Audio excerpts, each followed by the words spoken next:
Okay.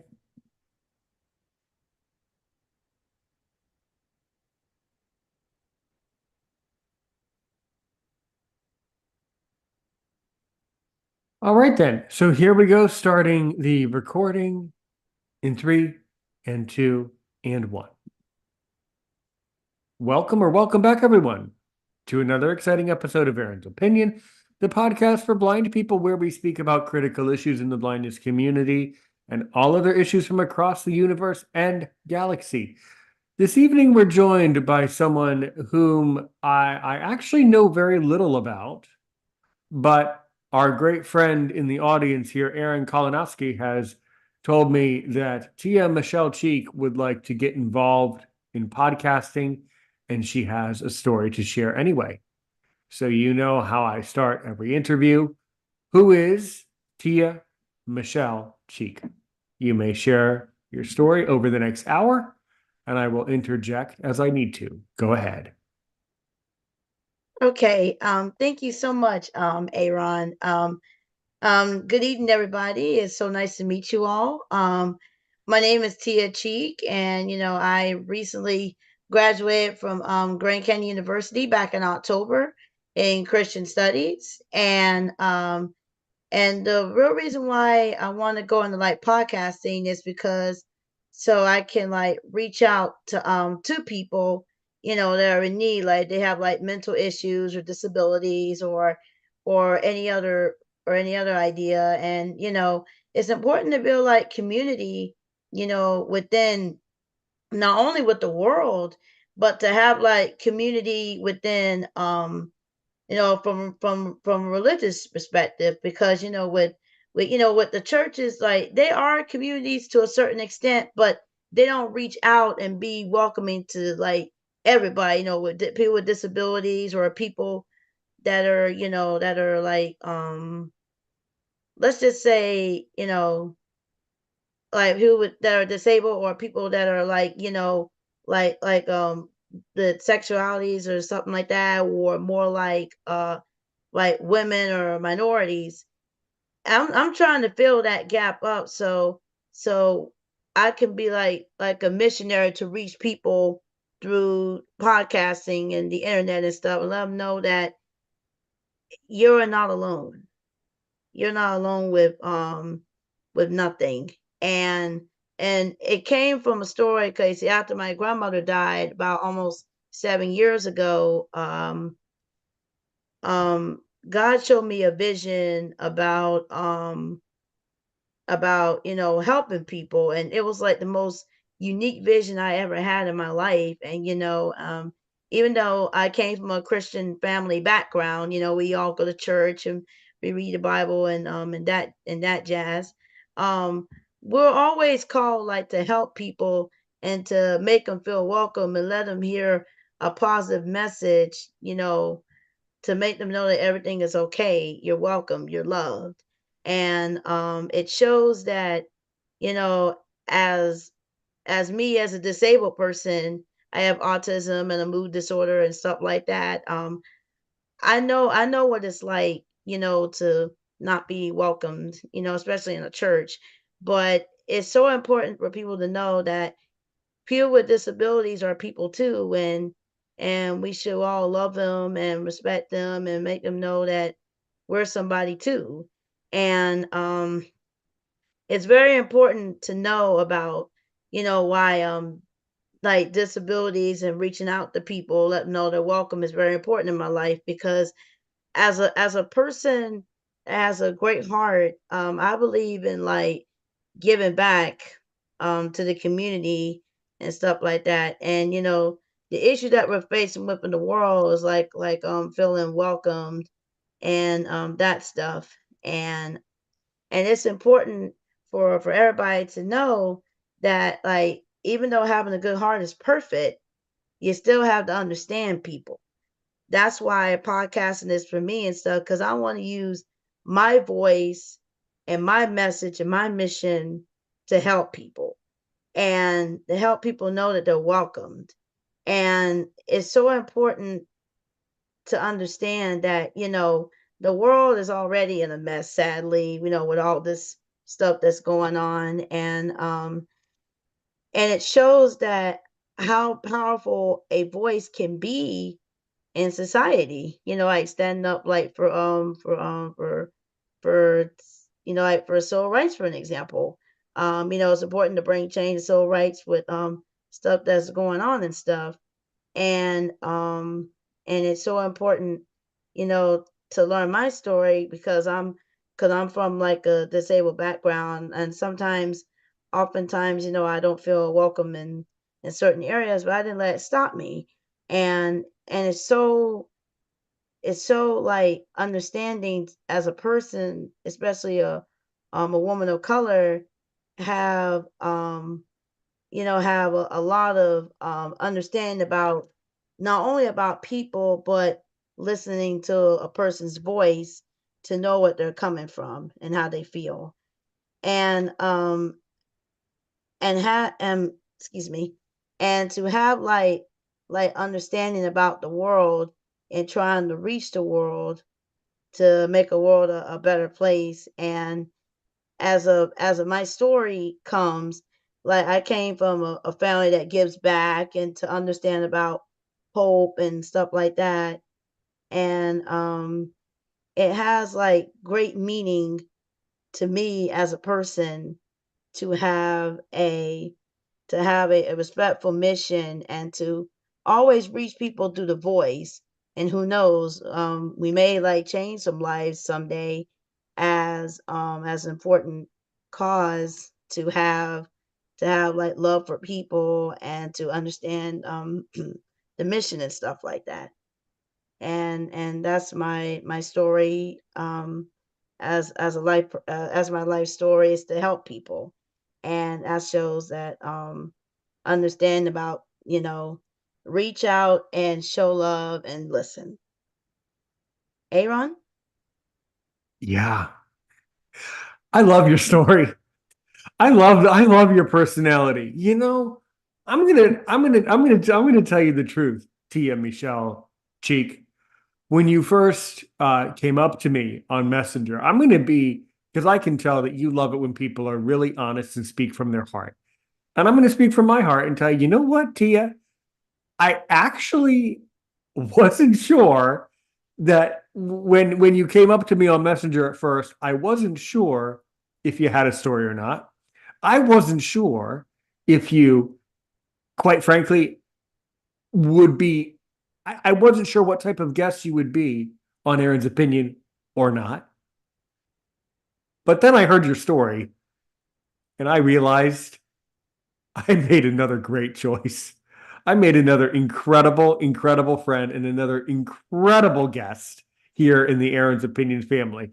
That was about for someone now, Tia. How many other podcasts have you been on in your lifetime? This is my first one, actually. Well, actually, considering that it's your first one, but even if it was your 101st one, I would say that for an opening monologue, that was incredible. That was amazing. I have a follow up statement to make. I'm Jewish and I love God, and I'm not religious, and I don't really go to my place of worship much. But you spoke to something very important in my own existence as a person who loves God and the universe, which is this. You're very right that people with disabilities oftentimes feel not welcome by people of a religious background, whether it's whether it's within the house of worship or not, whether it's within a church or a synagogue or wherever you go. Many people feel that they are not welcome, and in the past, and in certain circumstances, Tia, I feel that I'm not always welcome. Sometimes I am, but not always. And I think that this can really affect people. As you know, it really affects people. For one thing, it really affects people when you make them feel unwelcome and not wanted. That really starts to affect people. And I have noticed that I'm 32, and the older I get, the more I notice it, and the more that it affects me. The more I think to myself, ouch, that's really wrong. that's a really tough pill to swallow, because when you're a child, you don't notice these things. When I was a teenager, I didn't care about these things. When I was in my 20s, I still didn't care about these things because I was in my 20s. And now that I'm in my 30s, I really care. And I want you to know that there are some people who perhaps for sure have misunderstood over time the mission and the ideals here at Aaron's Opinion. And perhaps I'm misunderstood, and that's okay. But I want you to know, Tia, that I totally understand you. And that was just you definitely need to get into podcasting. That was incredible. Your delivery, the way you put it all together, and the way you explained it in a serious way, and in a kind way, and in a simple way. And it was perfect. Really, really, truly was.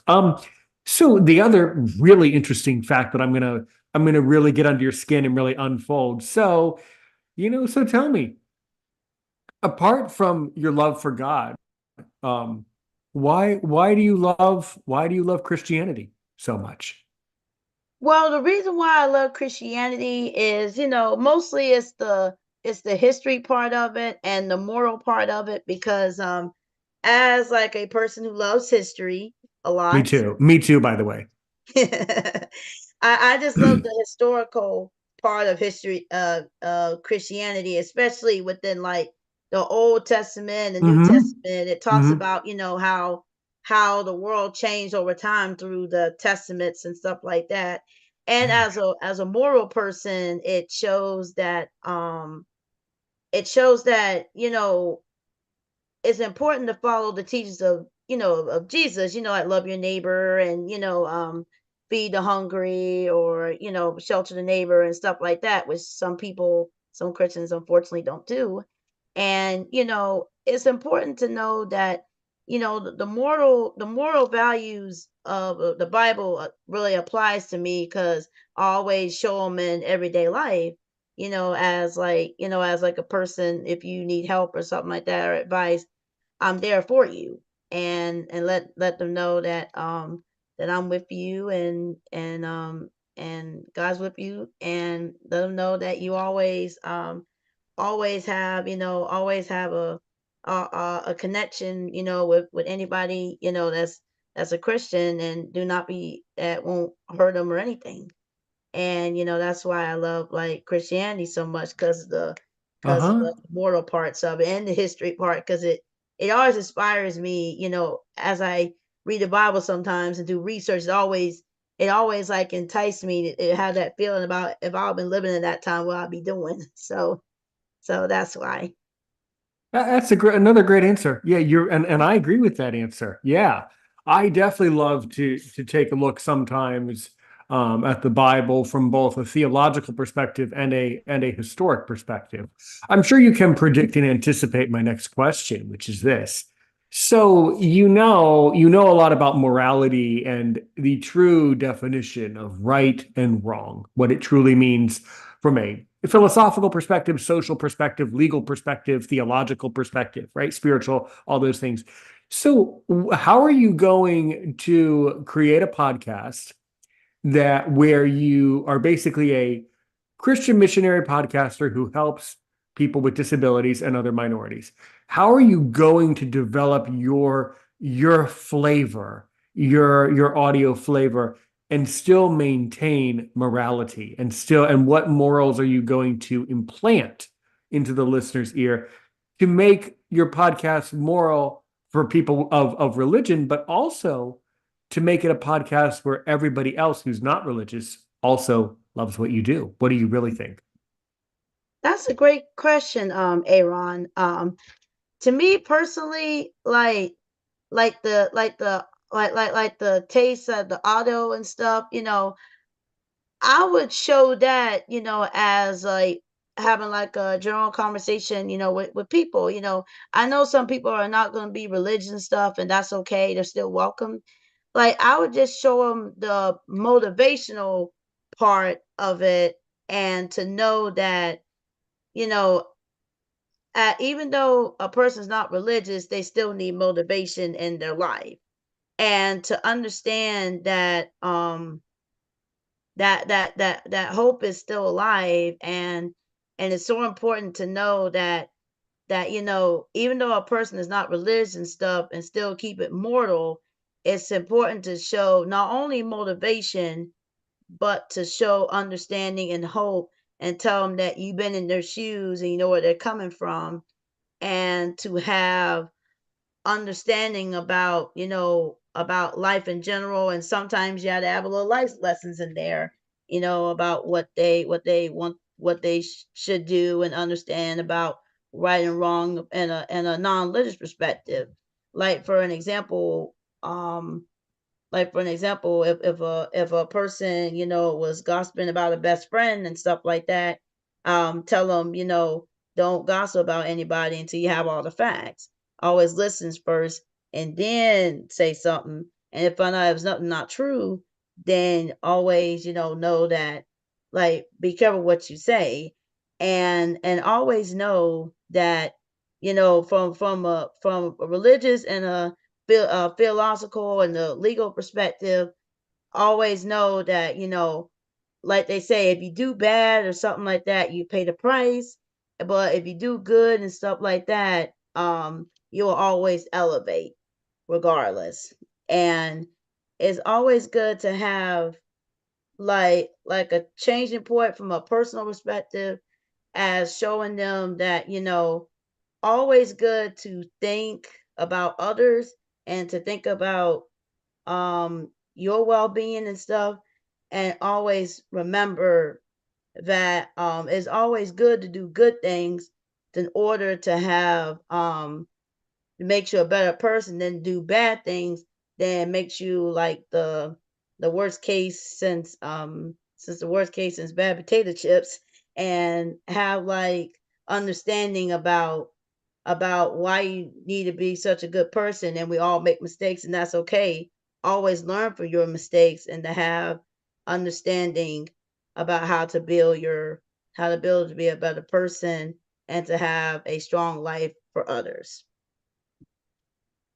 You're absolutely right. You could not be more accurate.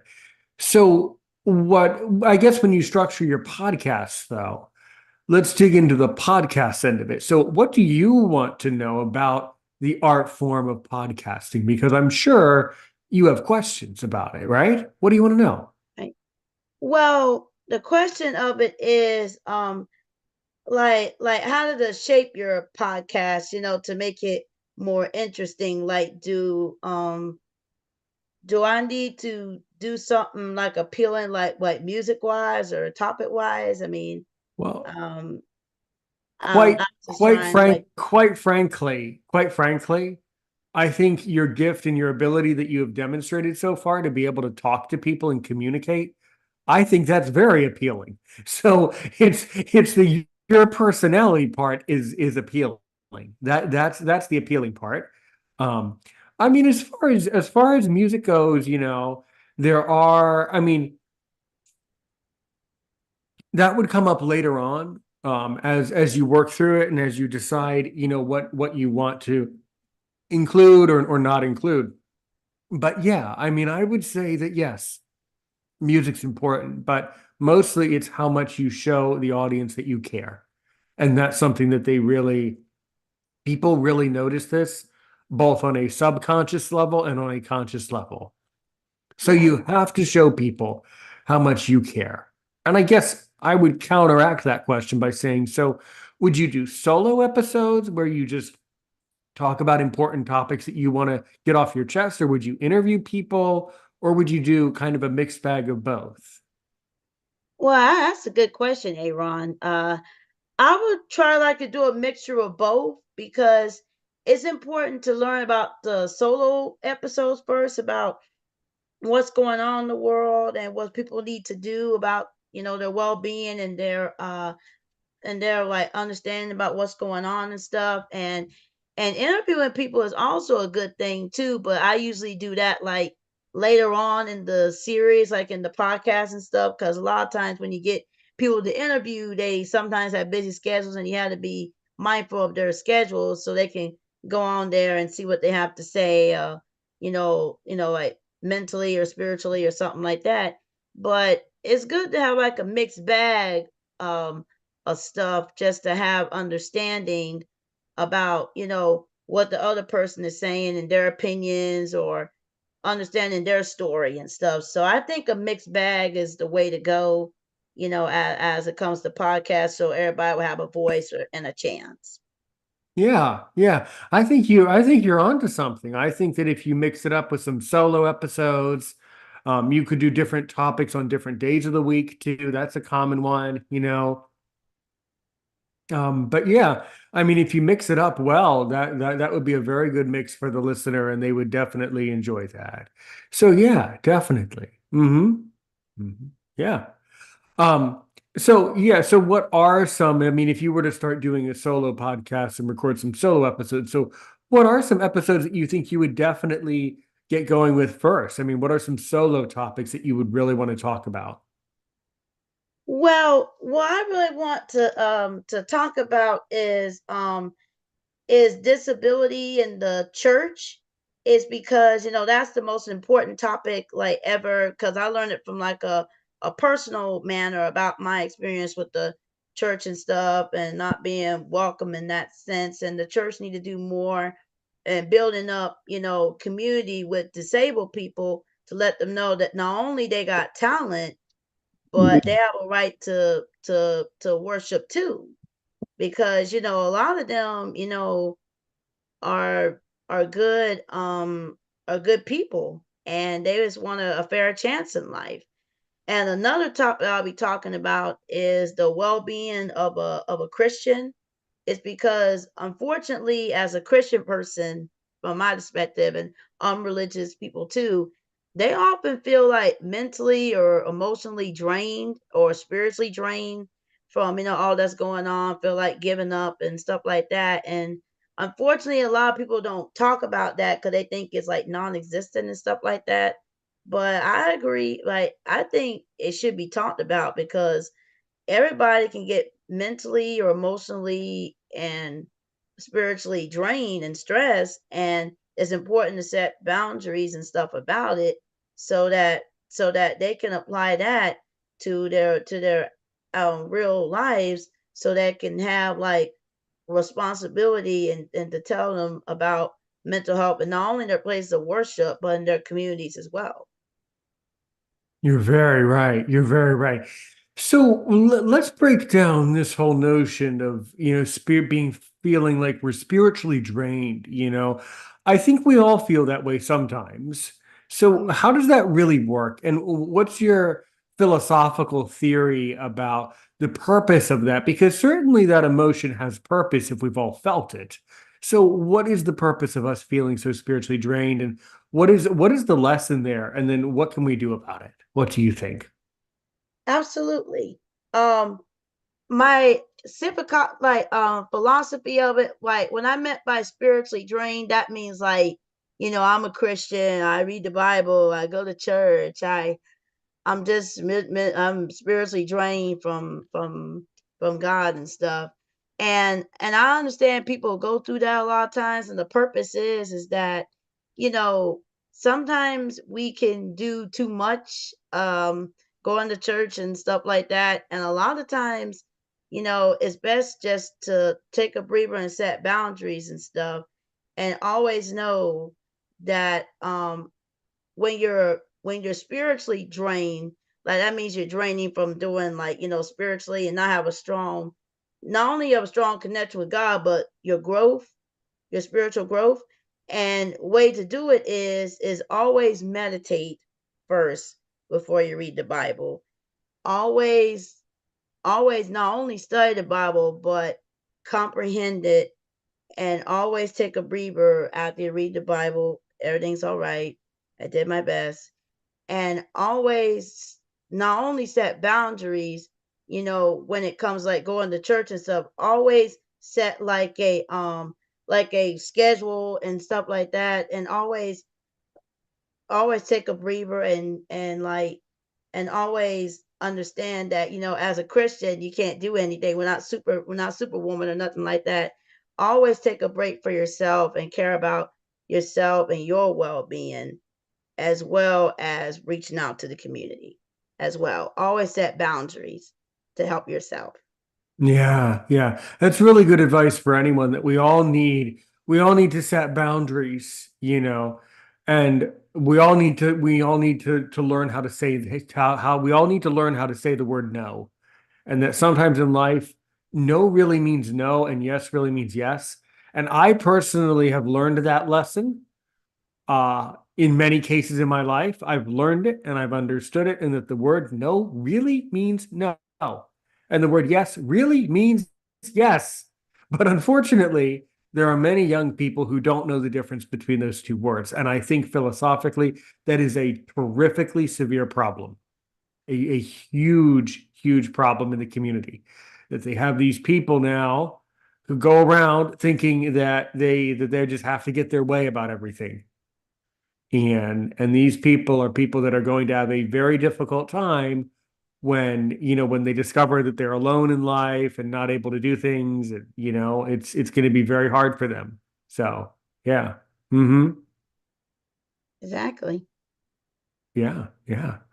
So okay, so then you would develop your philosophy, and then you say that you're also kind of like a podcast missionary, right? So oftentimes missionaries go to certain parts of the world, as I've come to understand it, and they work with certain groups of people. So what parts of the world do you anticipate will be receptive to your message?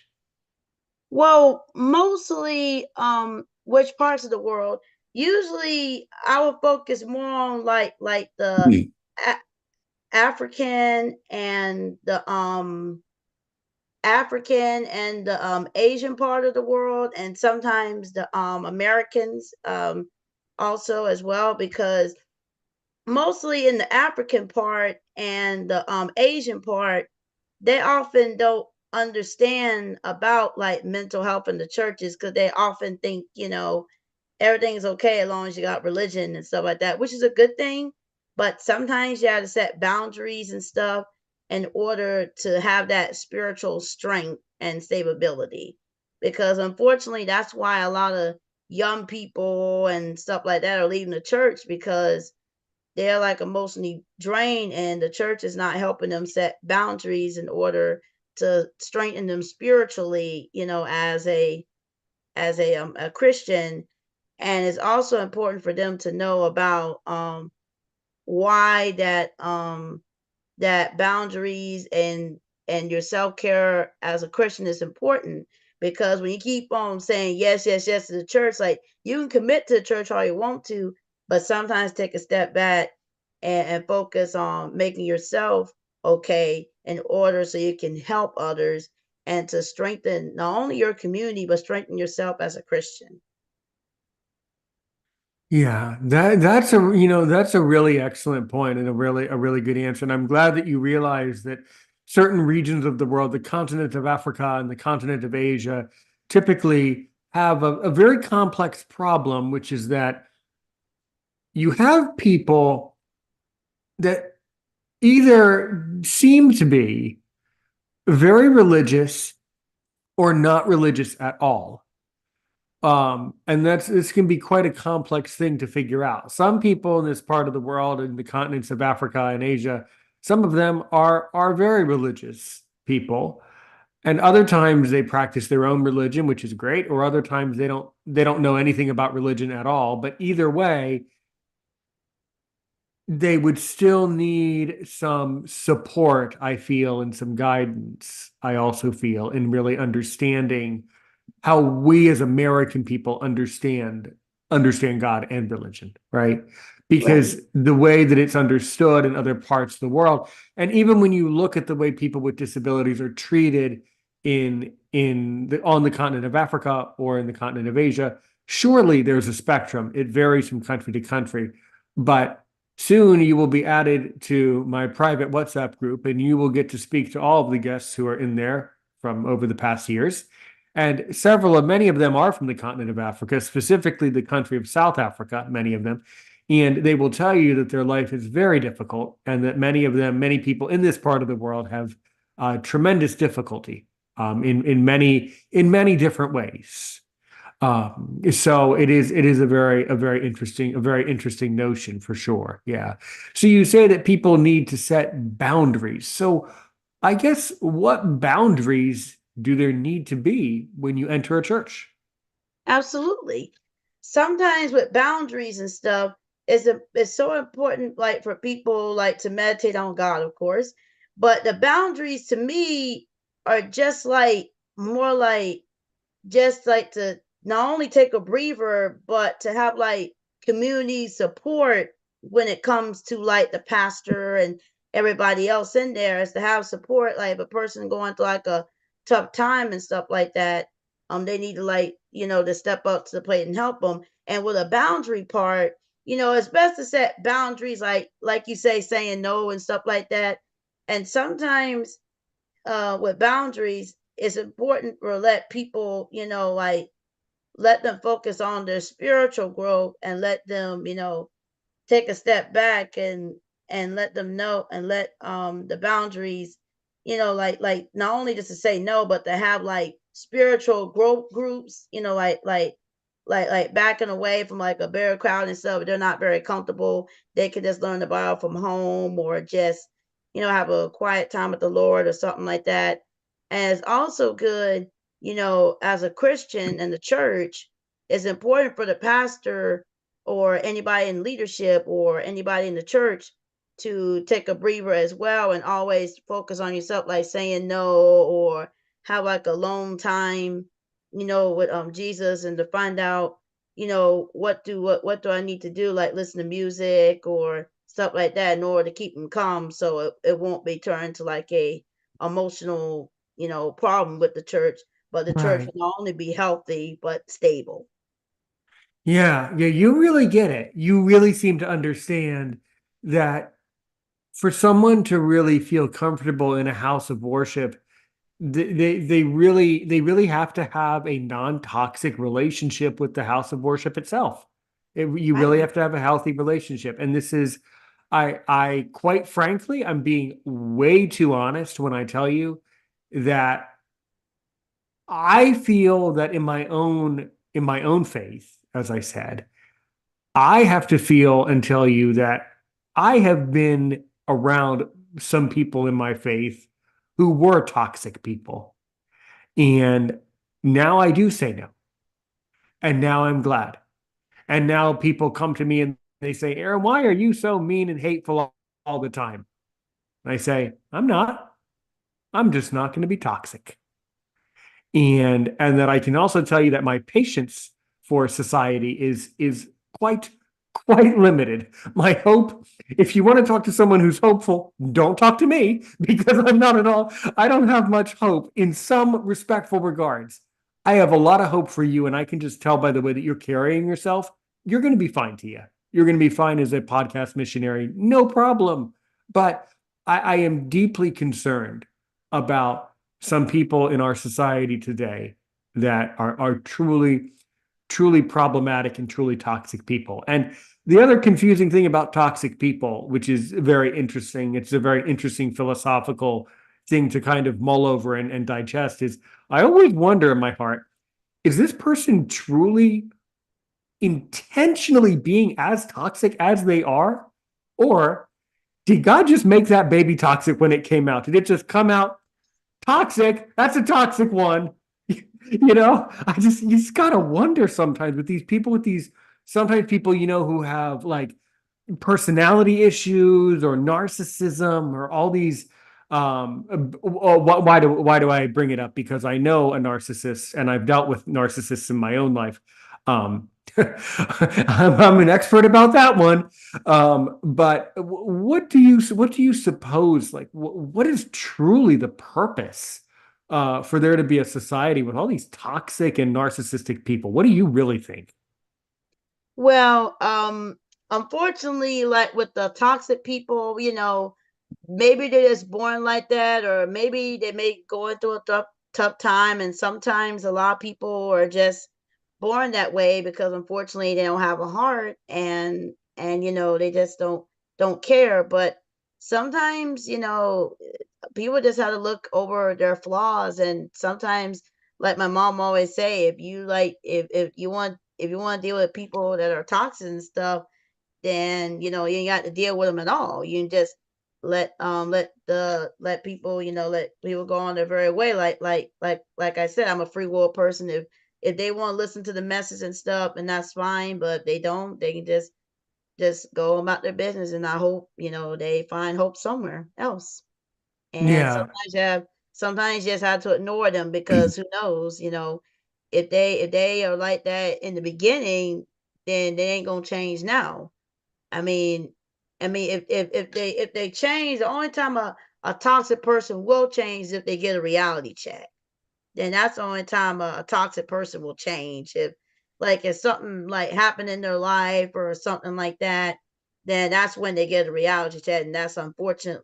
That's unfortunate for a lot of people. But sometimes people just need to have a reality check in order to change their ways. I mean, that's just my opinion. But if they don't change, and then they've been like that all along, and they just toxic people altogether, and society is full of toxic people, so sometimes you just have to be the light of society, and try to overcome the toxic. And who You're knows, so right. the toxic You has are good in giving them. you are giving really good advice. Even if you weren't religious, I would still agree with you because the advice you're giving is still the right advice to give. You are so right. Yeah. Unfortunately, some of the toxic people that I've encountered in my past were simply so toxic that I couldn't ignore them because they were simply too toxic to be not ignored. Sometimes the behavior of some of these people is so poor that it's has to be addressed, and then it becomes a bigger problem. So it's a very complex thing. Actually, it's a very complicated thing. But yes, I am painful. Let me just tell you, I am painfully good at ignoring people who deserve it, and I've had to do that here on my show in the past.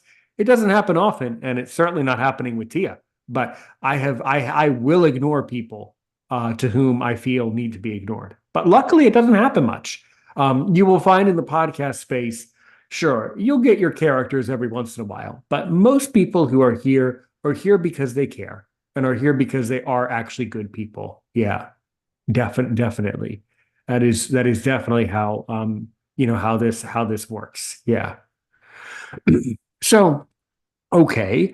So, like, is anyone else in your family, I understand you come from a religious family, which is great, but do you have anyone in your family who's like a religious leader who's taught you how to be a leader? Because clearly somebody influenced you to be a leader. I mean, leaders are born for one, but I can tell that someone kind of gave you some encouragement in your own life. Talk about that.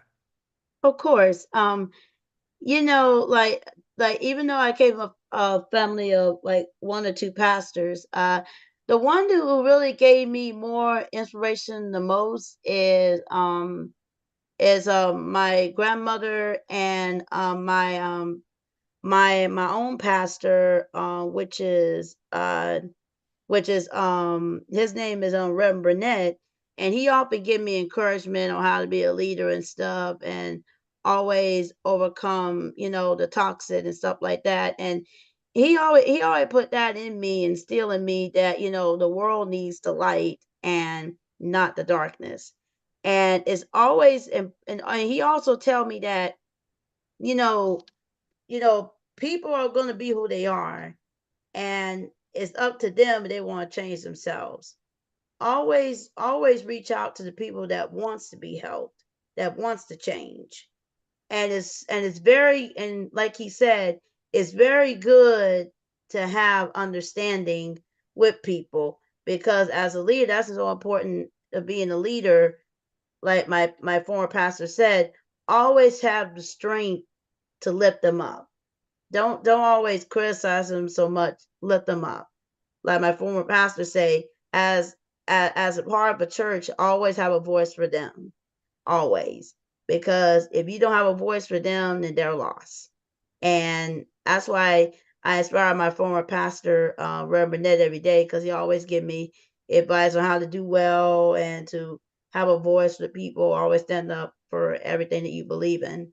And it's so important to stand up for what you believe in, and especially with people, so they can all have a right in this society. Yeah, you're 100% correct. You are 100% correct. Yeah. Yeah. So, when people like to theorize, another huge point I think of, in some cases curiosity, in other cases anxiety, but either way, it's a fascinating notion.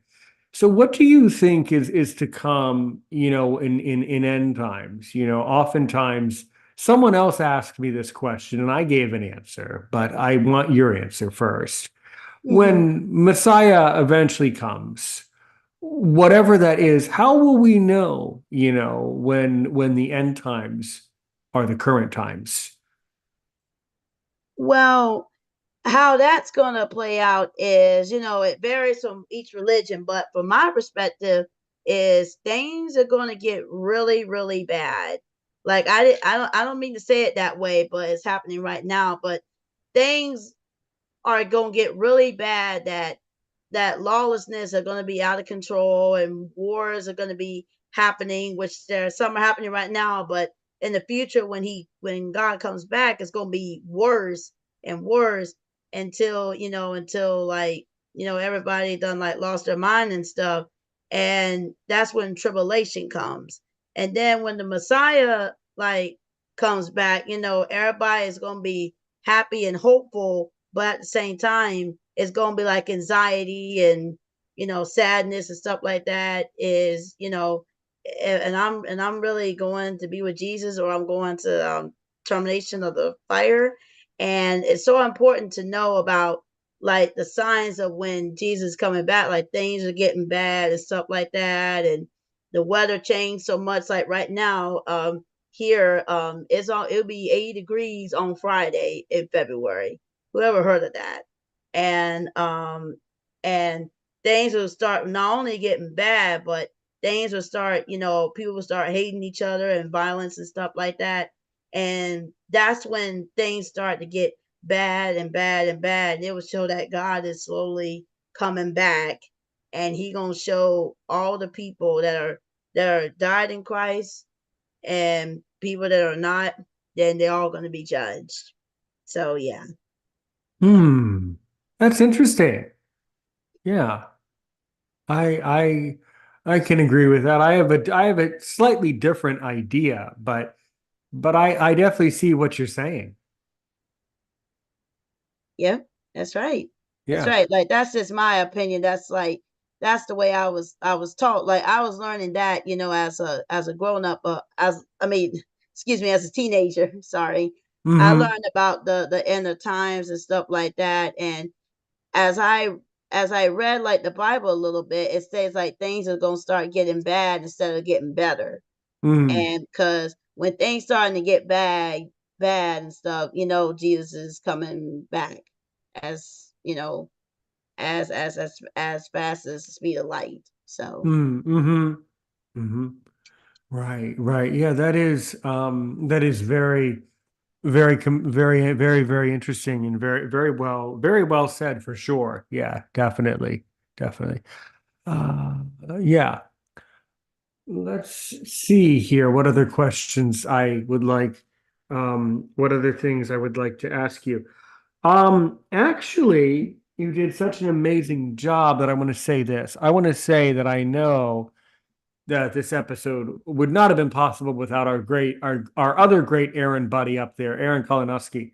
And I will bring him up to the microphone in a moment because I'm sure he has questions for me and for you. But I want to ask you, so what do you really want to know about Aaron Richmond and Aaron's opinion?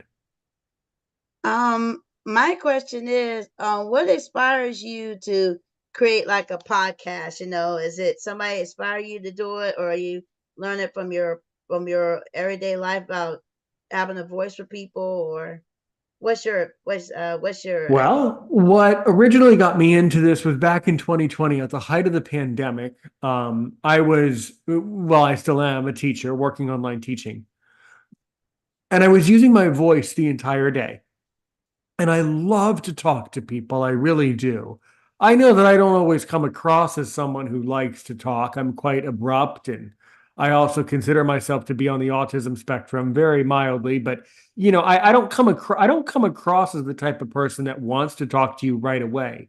But in actuality, I talk to the right people in the right way, at the right time, which is an example of Tia, right? So, Right. so I've gotten that figured out. So here's the thing. I realize that there are many great podcasts around the blindness community, but ironically to what you were saying about people not being welcomed in their church, I also found that some of these other podcasts were not very welcoming, to my opinion. And I was determined to create an environment where Tia and the rest of the world can come up and share their opinion. I would go to various Facebook groups for the blind and I would answer people's questions. And over time, I would actually do like an audio message recording back to the person. I would say, "Hi Tia, today I'm gonna answer your question because you wanted to know about starting a podcast. Here's the answer." And over time, I discovered, you know what? That's a podcast. Wow. It just kind of developed out of my inspiration and out of my imagination. And then of course I'm an avid podcast consumer and I love listening to content and podcasts. So podcast is just what I love in life. And that's how it all began and how we got here. So generally, on Aaron's opinion, your episode ironically fits into my par playlist. I have a playlist on my YouTube channel just for philosophy and religion because I have found that the public is very sensitive when we talk about philosophy and religion. So since they have to be so sensitive about it, I created a playlist where this episode will be just simply part of the par section of the podcast where we only talk about philosophy and religion. When you go through my YouTube channel and everything else that I've covered, you'll see that I speak on many topics from under the sun. Generally speaking, I never talk about religion on the podcast because it rarely comes up unless you talk to Tia, who brought it up in a strong, kind, and impressive and easy to understand way. And so that's why I was so supportive of you being on my podcast and why you're going to be great at podcasting, provided that you do it, and I know you will, in a moral and kind and factual way, and that you truly give people knowledge in life, and that you truly help those who want to find God, and that you always help people no matter what, whether they want to find God or not. And that I have faith. That's the faith that I have in Tia. I support your message. There you go. There you go. Checks in the post, as they would have said in the old British in the old UK days. Vote for her, put her on the ballot. That type of thing. But that's how I got into this, and I love doing it. And I've had a tremendously interesting experience. I've had a lot of different types of people. I do find that my guests just keep getting more interesting and more magical the further it goes, and we get stronger and more dynamic people as time goes. So yeah. You want to talk to let's kind of lighten it up. Let's take a breath. You can take a sip of your coffee or your tea or whatever you got over there. Let's see. Sometimes he can be our good buddy over here, Aaron Kalinowski. He's not always here. Aaron, why don't you come over to your microphone as I'm saying that you should come over to your microphone? It looks like he's got his mic up there probably. Because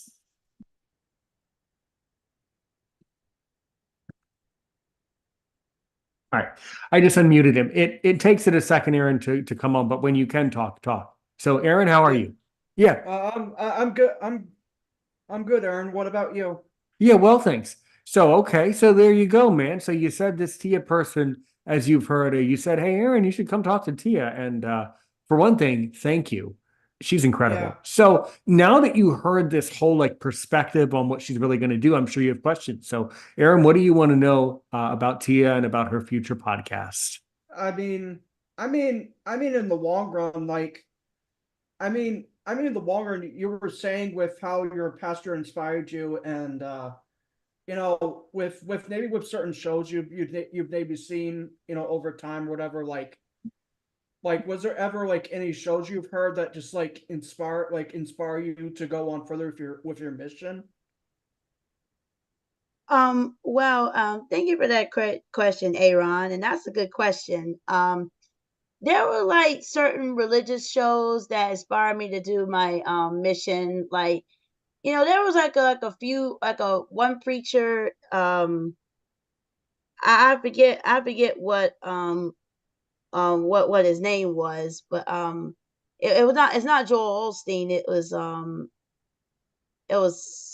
was somebody else. I forgot their name. And anyway, they inspired me to strengthen like my mission and stuff, because like they were talking about, like strengthen and reach out to people that are lost and stuff like that. And also, there's another religious show that I watched called The Chosen, and it shows that, through Jesus' ministry, he reached out to people and he healed people and he taught the people and stuff like that. It showed me that through a mission, it shows that the mission of God is to reach to the lost and to reach to the unreached. And that's really like possible in this society, because with these shows and stuff, it inspired me to know that, if anybody can do the mission, if Jesus called you to do a mission, then do it, and always reach to the lost, because the lost needs our help, and they always have like possible strength to have people, to lift each other up and to not only love them but understand them. And another show that inspired me, another preacher was Amy Simple McPherson. Even though she's dead, she wasn't really on the show. I was doing research about her, and she was like reaching out, like I mean, not Amy Simple McPherson, but it was a missionary that inspired me. Her name was I think it was Anne or something like that. And she inspired me, like when she went on to China, like when she was doing missionary in China, she was like listening to the people in Asia and what they going through with, right? And she often like, helped them out with like giving them like medication, or getting them like school lessons so they can learn about, reading and stuff like that. And they often use like the Bible and stuff, to teach them about God and stuff like that, and to often have like understanding with their people and have that cross cultural connection with them, and to show that you can apply the Bible to their culture, and to have like understanding about what they're going through with, and always let them know how to strengthen your life as a missionary too. There you go. Absolutely. Yeah. There you go. All right. All Absolutely. right. And Aaron, do you have any? I mean, you've been on my show several times, man, but do you have any questions from me just based on anything that I've said or anything that I've gone over in this wonderful conversation? I mean, I mean, in the long run for you, like, on top of what Tia has said, you know, you know, when you think about everything that's going on in the world, when you take it from a different perspective, like, what do you think, what do you think, what do you what do you think is the whole thing with, where people are, are struggling to the brim, and it's getting to that point where it's, you know where a lot of people are anxious, confused, and everything in between, because with everything going on in the world, what is your philosophy and all that? I mean, I think that there comes a time, and this is different from what Tia said, but my perspective is different from hers, which is this, that I think people in some ways, well, Tia probably agrees, but in some ways we need to look within ourselves, and we need to actually start figuring out what's wrong with us, before we can fix what's wrong with the country, before we can fix what's wrong with the world and the universe. So, I mean, if people have all these problems, then it's because they just, in my estimation, are haven't quite really thought about themselves enough. You know, they've thought about other things. Maybe they've been distracted. Maybe they've been this or that or the other thing. But yet, and regardless, if people have all these problems, it's a reflection on them, and then the whole country suffers because of it. So it really, people need to think. Yeah. Mm-hmm. Yeah, Mm-hmm. absolutely. Yeah. Absolutely. Because because especially it's like because in a way it's quite profound, like, in certain ways how things have changed, where it gets to that level where it's like where it's like where I can imagine you both would agree that, while in certain ways we have improved, as a society, in other ways, Uh, we're kind of going plummeting. yeah, no, I don't think we're improving. I mean, I mean, our over time, our podcasts that all of us put together are improving slowly but surely, maybe. But no, is our society improving? No, our society is getting worse. Worse and worse, bit by bit. Brick by brick. You know. Um, Yeah. but but I have faith that podcasting is obviously a powerful form of media, right? We know that, what I do. And that if Tia gets into podcasting, if you and I help her to get going, and on podcasts and on YouTube, she clearly will be a huge sense of knowledge and peace for people. And that's overly clear to me without me thinking about it that hard. Yeah, absolutely. Because I'll put it this way for you, Tia. Like, the thing is, in the long run, when you of course told me what you wanted to do, I was like, when I was thinking of personalities that are out there, especially like radio personalities, there was one radio personality that came right to mind right off the bat, which was Delilah. I don't know why, but there was something about you that just hit that spark. I don't know how, but you know what I mean?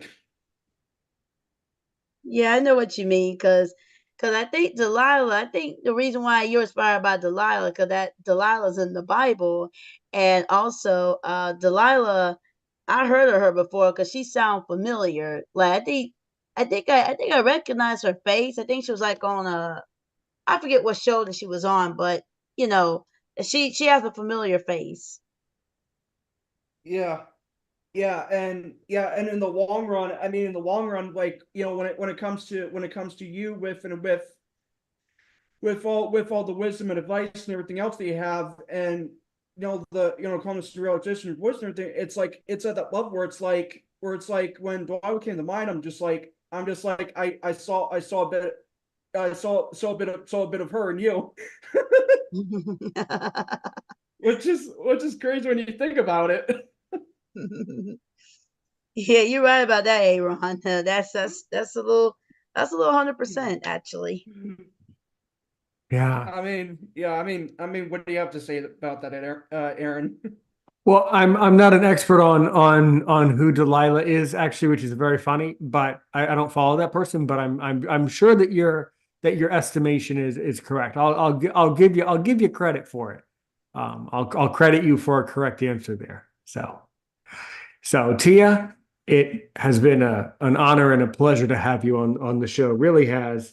And if someone, most importantly, moving forward, as we say, if someone wants to get in touch with Tia, how can you be reached?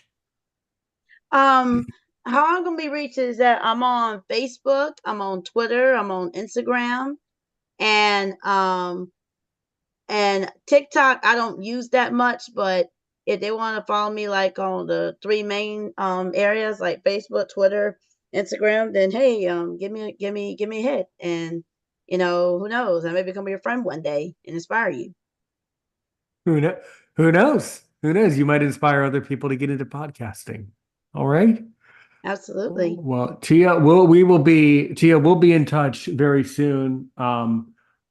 Over on our messenger. We'll be in touch very soon.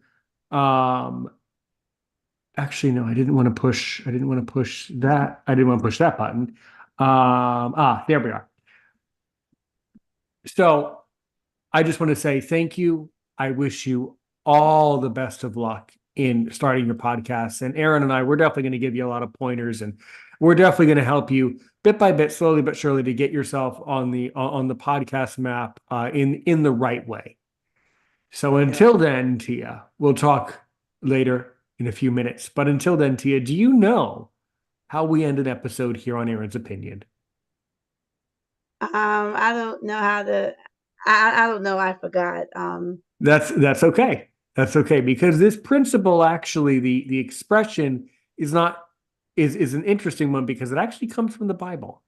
And the expression is this: help one person today, help 1 million people tomorrow. For those of you who are still watching on YouTube, thanks so much, everybody. We'll be back soon. Like the video, comment below, and let Tia know what you think about her podcast idea. I think it's an interesting one, and I think if it's done well, I think it's going to be great. All right, everybody. We'll talk soon, guys. We'll talk over in the messenger. And for everybody else out there in the universe and galaxy, take care, everybody. Stay safe out there. Keep podcasting, and we'll be back soon. Help one person today,